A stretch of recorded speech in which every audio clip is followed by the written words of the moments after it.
China America మధ్య వాణిజ్య యుద్ధం కొనసాగుతోంది. ఇక అగ్రరాజ్యంతో ఢీ అంటే ఢీ అంటున్న డ్రాగన్ పై సుంకాలు పెంచేస్తోంది.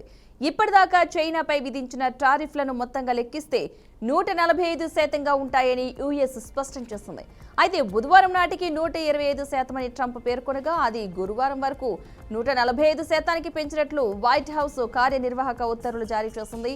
ఇక భారత్పై విధించిన 26% అదనపు సుంకాల మినహాయింపు జూలై 9వ తేదీ వరకు అమల్లో ఉంటుందని వెల్లడించింది.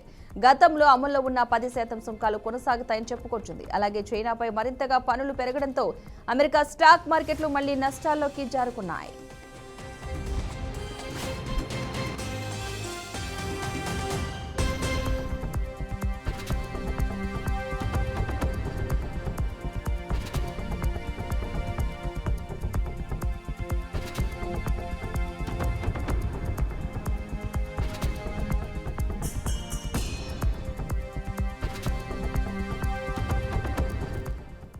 కాగా సుంకాల వాయిదాకు తెచ్చిన 14,257 కార్యనిర్వాహక ఉత్తర్వులపై అమెరికా అధ్యక్షుడు డొనాల్డ్ ట్రంప్ సంతకం పెట్టారు. దీనివల్ల 75కు పైగా దేశాలకు 90 రోజుల పాటు సుంకాల నుంచి మినహాయింపు ఇచ్చింది.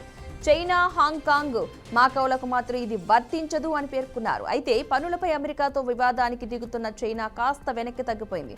ట్రంప్ బెదిరింపులకు తలగ్గబోమంటూనే చర్చలకు రెడీగా ఉన్నట్లుగా చెప్పుకొచ్చారు. అమెరికా విధించిన 145% సుంకాలు నిరసనగా ఫిల్మ్ల దిగుమతులనైతే తగ్గించింది. యుఎస్ సుంకాల యుద్ధమే చేయాలనుకుంటే చివరి వరకు తాము పోరాడతామని చైనా వాణిజ్య శాఖ అధికార ప్రతినిధి యాంగ్ యాన్ వెల్లడించాడు.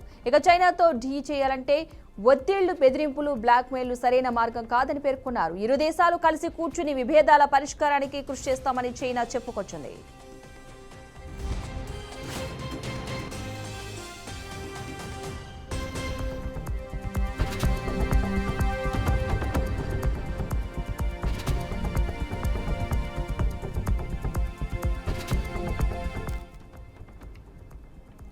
ఇక డొనాల్డ్ ట్రంప్ విధించిన 145% సుంకాలతో $438 బిలియన్ చైనా ఉత్పత్తులపై ఎఫెక్ట్ పడనుంది. డ్రాగన్ కంట్రీ విధించిన 84% టారిఫ్ల వల్ల $143 బిలియన్ అమెరికా ఉత్పత్తులపై ప్రభావం చూపిస్తోంది. అమెరికా విధించిన సుంకాలపై చైనా ప్రజల్లో తీవ్ర ఆందోళన నెలకొన్నాయి.